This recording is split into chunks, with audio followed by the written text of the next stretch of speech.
حضرت امیر المؤمنین علی ابن ابی طالب علیہ السلام فرماتے ہیں یہ جملہ ایک ایسا جملہ ہے، نہج البلاغہ میں بھی موجود ہے، لیکن عربی زبان کا ایک بہت بڑا ادیب عربی زبان کا ہے جاحظ. اس نے اپنی ایک ضخیم کتاب میں البیان والتبیین میں، خاصی ضخیم ہے، کئی 100 صفحے کی کتاب ہے، مولا کا یہ جملہ نقل کیا اور پھر وہیں خود لکھا کتاب میں کہ اگر میری اس ضخیم کتاب میں اس ایک علی ابن ابی طالب علیہ السلام کے اس ایک جملے کے علاوہ کچھ بھی نہ ہوتا تو میری یہ کتاب بہت قیمتی تھی.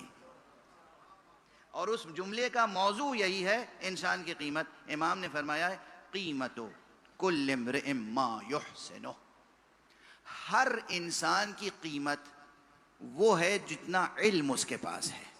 تو اب اگر ہمارے امتیوں کو، ہمارے بچوں کو اپنی قیمت بڑھانی ہے، قدر بڑھانی ہے، ویلیو بڑھانی ہے، تو کیا کرنا ہوگا؟ علم علم علم علم حاصل کریں، تحصیل علم کریں، دنیا کا ہر علم حاصل کریں اور دین کا علم حاصل کریں. جتنا علم حاصل کریں گے اتنا آپ کا نفس بلند ہوتا چلا جائے گا، اس کی ویلیو بڑھتی چلی جائے گی. ابھی ویلیو کی بات کر رہا ہوں. اور اسی کے مقابلے میں آپ نے پھر یہ بھی سلبی ایجابی اعتبار سے کہا، سلبی اعتبار سے بھی فرمایا اقلکم قیمتاً یا اقل الناس قیمتاً اقلہم علما. دیکھو تمام لوگوں میں سب سے کم ویلیو اس کی ہوتی ہے جس کے پاس سب سے کم علم ہو. ایک طرف یہ کہا کہ تمہاری ذات کی، تمہارے نفس کی اصل قیمت منحصر ہے کس پر؟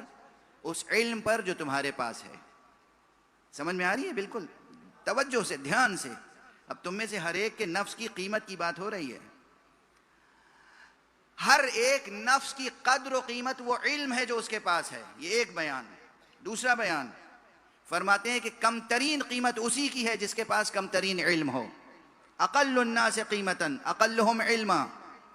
اور اس کے بعد ایک عجیب و غریب فارمولہ بھی دیا. فرمایا کہ کل شیء یضیق بما یجعل فیہ الا وعاء العلم.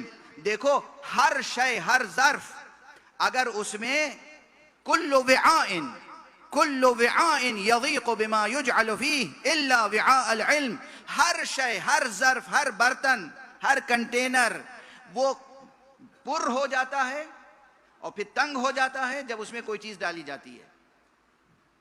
یعنی آپ کوئی چیز لے کے سرمایہ کرنا چاہیں، جیسے عموماً غریب عوام کو پریشان کرنے کے لیے سرمایہ دار کیا کرتے ہیں؟ ضرورت کی چیزیں بازار سے اٹھائیں اور اپنے یہاں اس کا ذخیرہ کر لیا. بازار سے غائب، لیکن ایک جگہ ذخیرہ ہے. مگر ان کے بھی ذخیرہ کرنے کی ایک حد ہوتی ہے، کہیں نہ کہیں جا کے پھر ہار جاتے ہیں. حرام کا ذخیرہ جب ہوتا ہے تو وہ کہیں نہ کہیں پھر ابل پڑتا ہے، بے اختیار بھی آنکھوں کے سامنے آ جاتا ہے، عوام کے سامنے آ جاتا ہے. ٹھیک ہے نا؟ تو ہر ظرف کتنا ہی بڑا ہو، جب اس میں کوئی شے ڈالی جاتی ہے تو وہ لبریز ہو جاتا ہے، پر ہو جاتا ہے، اور پھر اس میں مزید کی گنجائش نہیں رہ جاتی. فرماتے ہیں الا وعاء العلم. اللہ نے ظرف علم ایسا بنایا ہے کہ یہ کبھی لبریز نہیں ہوتا، پر نہیں ہوتا. جتنا علم حاصل کرتے چلے جاؤ گے تمہارا نفس بڑھتا چلا جائے گا، تمہارا نفس ذہن بڑھتا چلا جائے گا، قلب بڑھتا چلا جائے گا. جتنا علم حاصل کرو گے کہیں بھی تمہارے دل میں علم کی زیادتی سے تنگی نہیں پیدا ہوگی.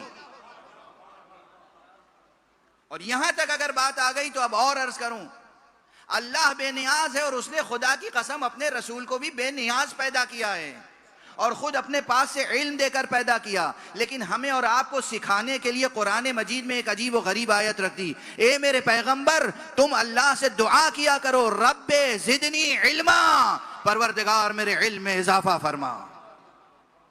جب رسول کو بتایا گیا کہ آپ کہیے رب زدنی علما، تو ہم اور آپ کیا کہیں؟ کس صحرا کے ذرے ہیں؟ ارے وہ دیہاتی مثل بھی کہہ دوں تو کوئی حرج تھوڑی ہے، زبان میں کس کھیت کی مولیاں ہیں کیا ہم اور آپ؟ ہیں کیا؟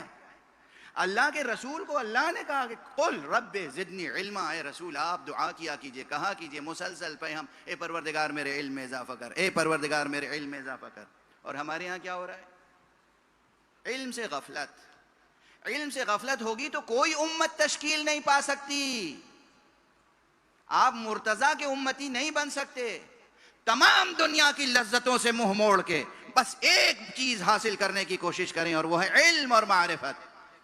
اور اس علم اور معرفت میں جو لذت ہے اس کا آپ کو ابھی اندازہ نہیں ہے، لیکن جب لذت کا اندازہ ہو جائے گا تو پھر کوئی چیز اس کے مقابلے میں اچھی نہیں لگے گی.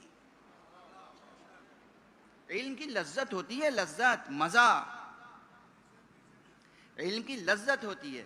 اور آپ کو اگر سمجھانا ہو تو ایک مثال سے سمجھا دوں. بات کرنے میں بھی کوئی مزہ ہوتا ہے؟ بالکل نہیں. لیکن اگر بات ذکر اہل بیت کی ہو تو آپ کا ذوق اس کی لذت سے آشنا ہے یا نہیں؟ لذت سے آشنا ہے یا نہیں؟ لذت ذکر علی سے آشنا ہے کہ نہیں؟ لذت ذکر حسین سے آشنا ہے یا نہیں؟ مجلس میں اس سے زیادہ مانوس اور اس سے زیادہ بڑی مثال نہیں دے سکتا میں. یہ مانوس بھی ہے اور حقیقی مثال ہے. جیسے ذکر کی لذت ہے نا، تو ذکر ہے کیا؟ عین علم. یہ علم کی لذت ہے. علم کی ایک بہتر لذت ذکر میں ہے. تو یہ جو دنیا کے جتنے علم ہیں ان میں بھی لذت ہے. میتھمیٹکس پڑھنے میں بھی لذت ہے اگر ذہن مانوس ہو جائے. فزکس پڑھنے میں بھی ایک لذت ہے. ارے بھوک پیاس بھول جاتے ہیں اچھے ریسرچر، اچھے اسٹوڈنٹ، جب وہ کوئی پرابلم سالو کرتے ہیں. تو علم حاصل کرنے کی لذت پیدا کر لیں، مزہ پیدا کر لیں، اور پھر علم حاصل کریں. دیکھیے دنیا میں کوئی بھی نسل، کوئی بھی قومیت، کوئی بھی قبیلہ آپ کے مقابلے میں ٹھہر نہیں سکے گا. اللہ آپ کو دنیا پر برتری عطا کرتا چلا جائے گا. تو ابھی تک تو بات ویلیو کی تھی.